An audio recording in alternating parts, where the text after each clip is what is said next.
ô với ni mar sẽ sống thì cùng sáng thì lẽ sống thì lẽ pali anh nhỉ ni lại ni tôi này hiện nên quý điện lắm ạ anh tiền lim lẻ đó đó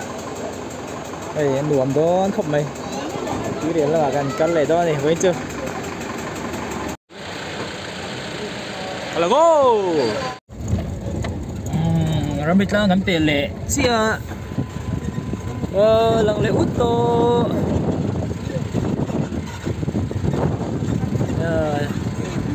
udar khuang tlang an ti te thing sei tlang an ti te bo lo pau le tu to mai ni ti rial nar lai ko ani kan la tu kan thing e hey ani hi chu kan video ma sa ha da in lar nem toนี่ไงไม่จะกันด้วยนี่เล็กตัวง่ายยังให้ตีเดียร์กันกัลเวคีดอนเนี่ยไว้อินซูยังกันกัลเล่หุ่นตัวที่จูนักกลุ่มเดี๋ยวบางกลุ่มต่อเวลได้เลยดอนให้ตีเดียร์จูกันเช่งอ่ะให้ตีเดียร์ในตัวป้าฮะนี่อย่างนั้นนี่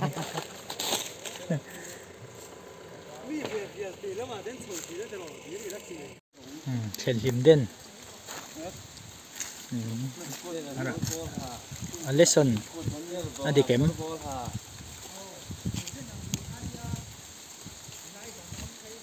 อันเหรียญเก่นพอซะอันดิกเมลครับไหมคุณของเป็ดเสียละตระเบดะ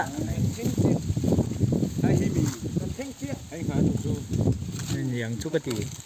เฮ้ยไรนั่งวิดีโอมาสากันนี่งานอะไร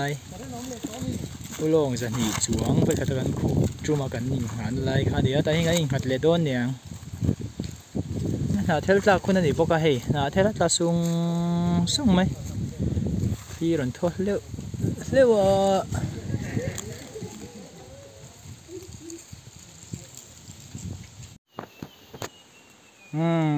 เฮ็ดอะ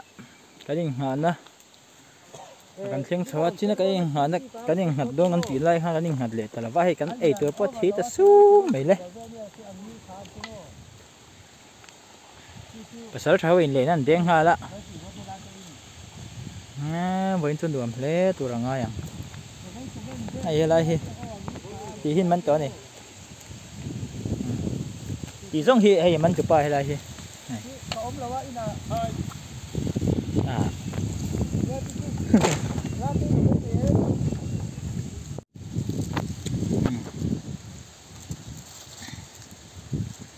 bữa nay lên đen thì mình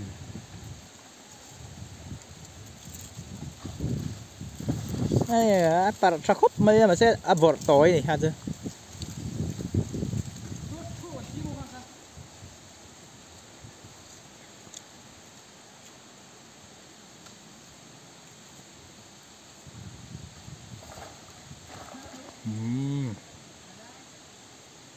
thế lại thì cái video mà sa ulong dần thì xuống với khẩn đến là cái khu cái tì nó lại khan đi á mà rồi chứ hay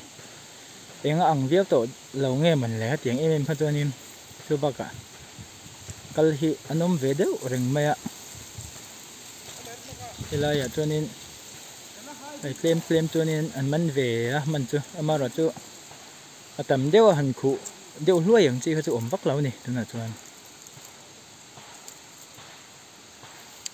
เลยสั่งมันเราละโคมตัวโปชาแล้วเลย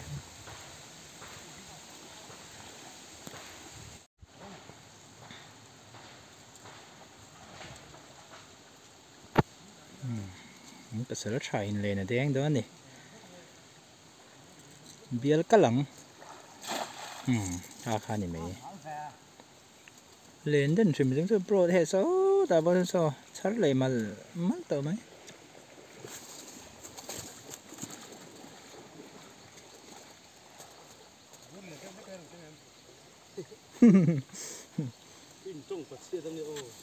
ผมปัดเวียค่ะชื่อปัดเหล่าข้านี่มันเทียมจ้ะ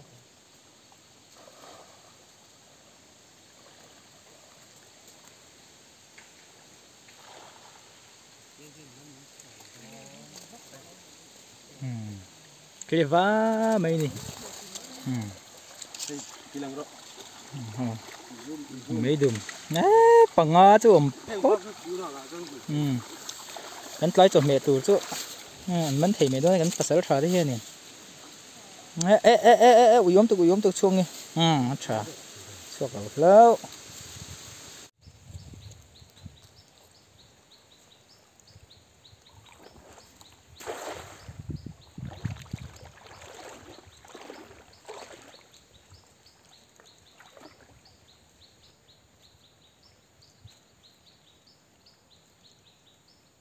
ăn độc tóc khổ đi sạ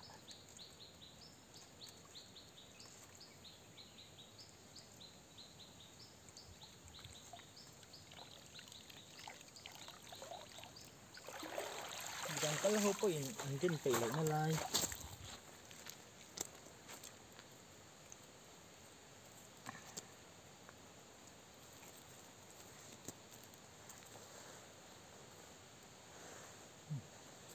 quang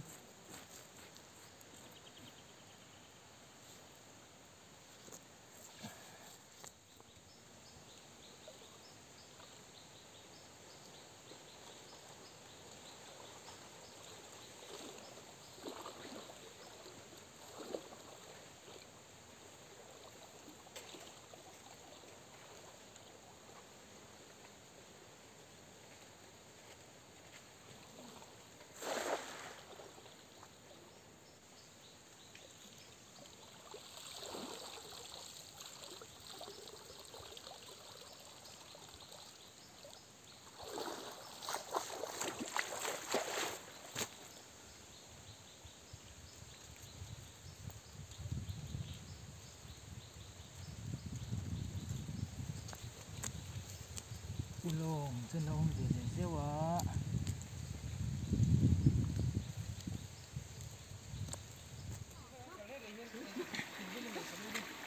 đây kan chọn mẹ tụi nó nè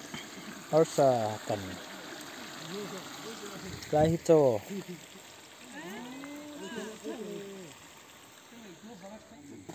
chỗ này hiện cho cái này đồ nè giờ nó cần đen lại đồ này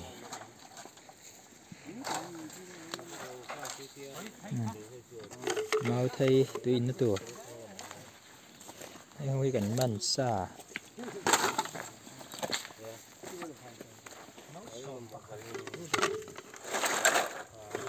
ở sạc cần tụi này nó cần thấy không? Chủ yếu là cái yên là chút gần là bây giờ nó khá ổn rồi. Cái lúc đó sao hay là vẫn tầm phi chỉ không hề chỉ. cái này Cái chỉ không?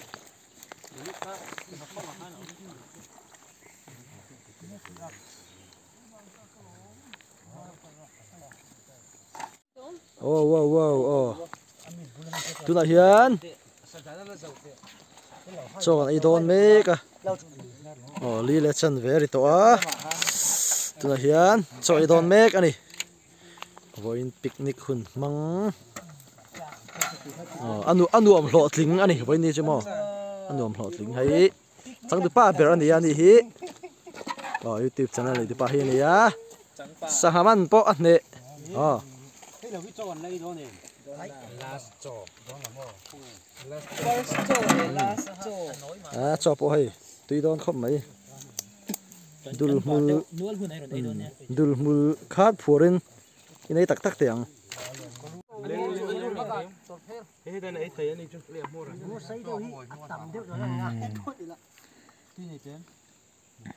buffet cái chỗ này làm được tụi nó phải lên cái đó. Ba tung bol mol này.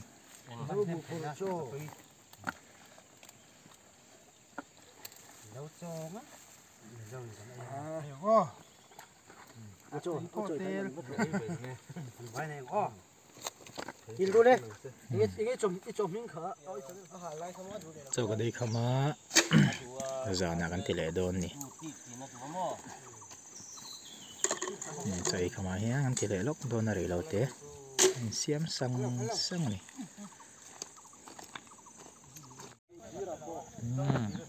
xiêm ta sập sập mày